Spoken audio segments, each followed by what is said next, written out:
Good morning students. हमने Pratt और एरी के एग्ज़ाम उसको देखा था, थ्योरी को। आज मैं बताने जा रही हूँ तीसरा सिद्धांत हैफोर्ड एंड बोवी का। हैफोर्ड और बोवी ये अमेरिकन जोग्राफर्स थे जिन्होंने संयुक्त राज्य अमेरिका के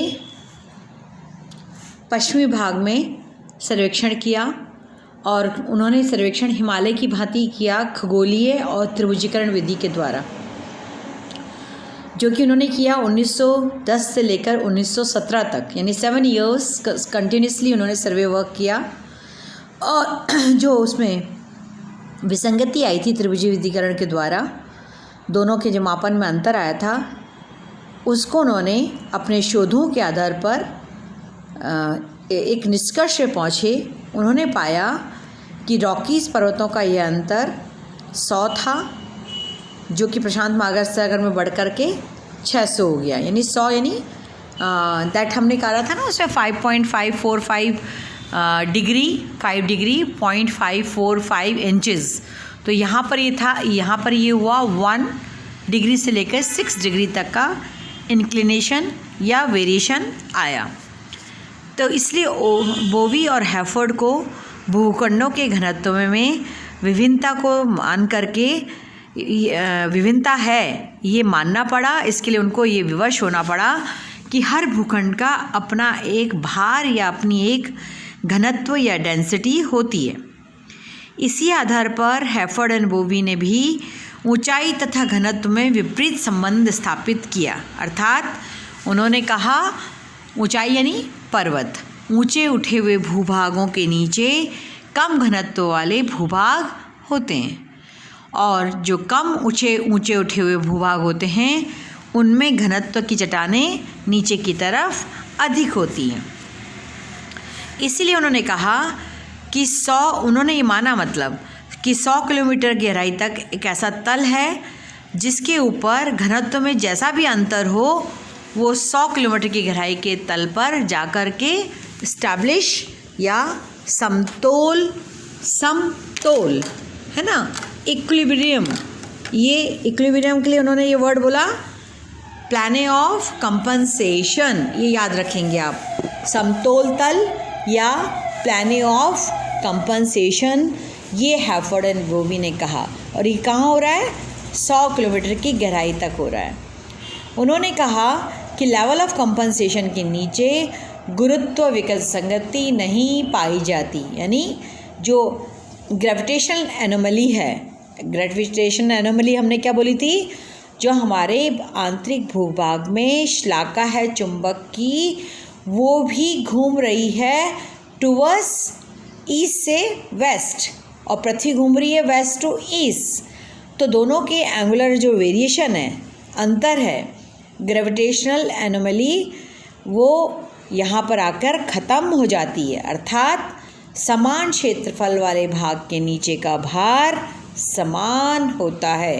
प्लीज़ बच्चों इसको अंडरलाइन कर लो, यानी इक्वल मास अंडर इक्वल सरफेस एरिया। ये किसने कहा? हैफोर्ड एंड बोवी ने, बोवी और हैफोर्ड ने। क्या इसका मतलब क्या हुआ बच्चों कि 100 किलोमीटर के नीचे के आसपास कोई भी ग्रेविटेशनल एनोमली पृथ्वी के आउटर भाग में नहीं पाई जाती, यानी क्योंकि 100 किलोमीटर तो आउटर भाग हो गया ना, क्रस्ट वाला भाग हो गया, उसके नीचे सीमा है और उसके नीचे कोर है। ठीक है, तो ये आपका बैरोस्फीयर तक ये भाग समझ में आ गया, या एस्ट्रोनॉस्फीयर के नीचे तक सारी विसंगति जो भी है, यानी जो ऊँचे उठे हुए भाग हैं उनके नीचे हल्के घनत्व वाले पदार्थ, और जो कम ऊँचे उठे हुए भाग हैं उनके नीचे भारी पदार्थों का घनत्व वाला भार या तल या समतोल तल हो जाता है। इसमें कोई गुरुत्व विसंगति नहीं पाई जाती है। परंतु बाद में इन्होंने संशोधन किया, दे रिवाइज्ड इट, अपनी थियोरी को। उन्होंने कहा क्षतिपूर्ति तल सघन तथा घनत्व वाले भूखंड के नीचे समान नहीं हो सकता। लेवल ऑफ कंपनसेशन उन्होंने कहा कि यह जो घनत्व वेरिएशन है वहाँ ये समान नहीं होगा। और यही कारण है कि महासागरों के नीचे यह तल 45 किलोमीटर की गहराई तक पाया जाता है और पर्वतों के नीचे 100 किलोमीटर की गहराई तक ये तल पाया जाता है। तो ये चीज़ याद करने की है कि समुद्रों के नीचे हैफोर्ड एंड बोवी ने 45 किलोमीटर्स तक की गहराई पर आपका लेवल ऑफ कंपनसेशन या समतोल तल कहा। ठीक है बच्चों, और पर्वतों के लिए उसने कहा हैफोर्ड एंड बोवी ने वही सेम 100 किलोमीटर तक। अब बच्चों ये तो हुआ, और इसमें एक लाइन और जोड़ना चाहूँगी। हैफोर्ड और बोवी ने आर्थर होम्स की तरह ही स्थानीय बैलेंसिंग समानता समतोल तलता को अपनी थियरी में सिद्धांत में शामिल किया। अब नेक्स्ट जो सिद्धांत मैं इसको समझा रही हूँ हल्का सा, वो है आर्थर होम्स का, व्यूज़ ऑफ आर्थर होम्स। एरी की भांति आर्थर होम्स ने भी समतोल तल 1940 में समस्थिति पर विचार किया और उनके अनुसार उच्च पदार्थ भूभाग हल्के पदार्थों से निर्मित हैं और संतुलित रहने के लिए वो अधिक गहराई के अंदर भारी शैलों के अंदर जाके डूब जाते हैं। ठीक है, मतलब, और ये आर्थर होम्स की बात कर रहे हैं बेटा, क्योंकि आर्थर होम्स तक हमारे को क्या पता चल गया था, आर्थर होम्स तक सारा रेडियो एक्टिव एलिमेंट्स और उनका आकर्षण या आपके ascending currents, radio active element की जो एनर्जी है वो धरातल के आंतरिक भाग से ऊपर की तरफ आ रही है, तो उसको उन्होंने असेंडिंग करंट बोला, आरोही तरंग बोला, और समुद्रों के तल के नीचे से ये तरंग जो है नीचे की तरफ जा रही है, उसको डिसेंडिंग तरंग बोला। तो इस प्रकार से उन्होंने बोला, लगभग अपना 1940 के आसपास उन्होंने ये सिद्धांत दिया, और इस प्रकार आर्थर होम्स के विचार एरी के विचारों में और अधिक, एरी के विचारों के अंदर फ्लोटिंग का था ना, तैराव का सिद्धांत की झलक, उसके झलक को उन्होंने रिवाइज किया, सुधारा। किसने? आर्थर होम्स ने।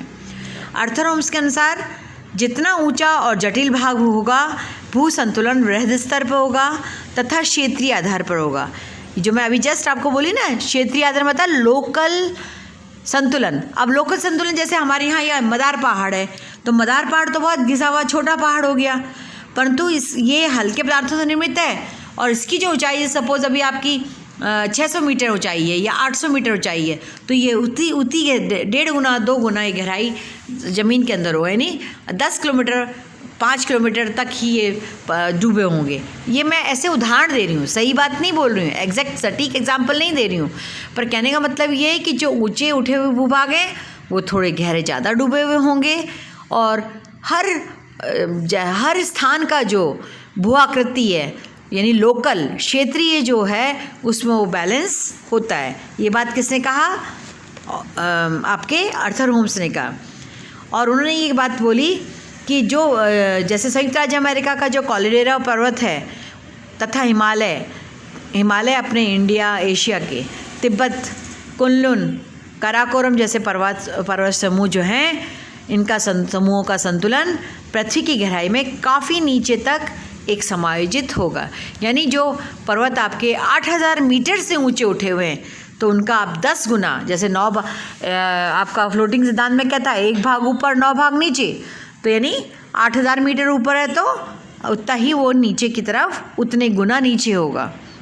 मतलब 5 गुना भी हो सकता है, 7 गुना भी हो सकता है, 8 गुना भी हो सकता है। कहने का मतलब वो उतना ही गहरा डूबे होंगी और वो बैलेंसिंग करेंगे। तो आर्थर होम्स ने संतुलन को भूकंपी तरंगों के आधार पर स्पष्ट किया और हिमालय पर्वतीय भागों में सियाल की मोटाई को 40 किलोमीटर माना, मैदानी भागों में उन्होंने 12.12 किलोमीटर मोटाई को सियाल की माना, और समुद्र तल में उन्होंने सियाल की परत को और भी छोटा माना। तो आर्थर होम्स ने क्या कहा? महाद्वीप भाग सियाल सबसेक्टम की अधिक घनित वाली शैली के सीमा यानी शैलों या सीमा के ऊपर तैर रहे हैं। ये बात मैं सब आपको बता चुकी हूँ, एक्सप्लेन कर चुकी हूँ अपने वीडियो में, तो इसलिए मैं इसको अब वर्बली आपको दोबारा रिवाइज कर रही हूँ हल्के से शब्दों में। तो दूसरे शब्दों में गुंबदाकार जमाव के रूप में फैले होने के कारण जो मतलब भूपटल में जहाँ पे भी हल्के भाग ऊंचे उठे हुए हैं, तो ये ऊंचे उठे भाग जैसे अपने गुंबद मतलब यहाँ पे गोल मत मान लेना, ऊपर से चोटियाँ घिसी हुई हैं, तो कोई भाग जो ऊपर उठा हुआ है वो नीचे उतनी गहराई में समतल अपने समतल यानी बैलेंस या इक्विलिब्रियम या लेवल ऑफ कंपनसेशन को बनाने में निरंतर लगा हुआ है। तो अब यहाँ पर बच्चों सिर्फ एक बात दिमाग में अच्छे से सोच लो, जो मैंने आपको आइसोस्टेसी की डेफिनेशन बताई ना कि आइसोस्टेसी किसे बोला कि घूमती हुई पृथ्वी के ऊपर, पृथ्वी तो लगातार घूम रही है, कहाँ घूम रही है, अपनी कीली पर, अपने एक्सिस पे, और कहाँ रिवॉल्व हो, रोटेट कहाँ हो रही है, एक्सिस पे घूर्णन कर रही है, और रिवॉल्व कहाँ हो रही है, सूर्य के चारों ओर। तो उसका परिक्रमण पथ जो है उस पथ के ऊपर ये रिवॉल्व हो रही है, अर्थात लगातार दोनों रूपों में पृथ्वी घूम रही है। तो पृथ्वी पर जो ऊंचे उठे भाग, धरातल मतलब क्रस्ट के ऊपर ऊंचे उठे हुए जितने भी भूभाग हैं वो निरंतर संतुलन का काम बनाए रख रहे हैं। और कहाँ तक संतुलन बन रहा है, वो जो हमारा सेमी, मैंने कहा टूथपेस्ट की तरह जो विस्कोसिस पदार्थ है हमारा, कौन सा, आपका ध्रुवलता मंडल है स्टेनोस्फीयर के नीचे, वहाँ तक ये एडजस्टमेंट कर रहे हैं पृथ्वी के ऊपर उठे हुए समस्त भूभाग। और इस प्रकार से समस्त उठे हुए भूभाग और आंतरिक भूभागों के बीच घूमती पृथ्वी के दौरान जो संतुलन है वही समस्थिति है।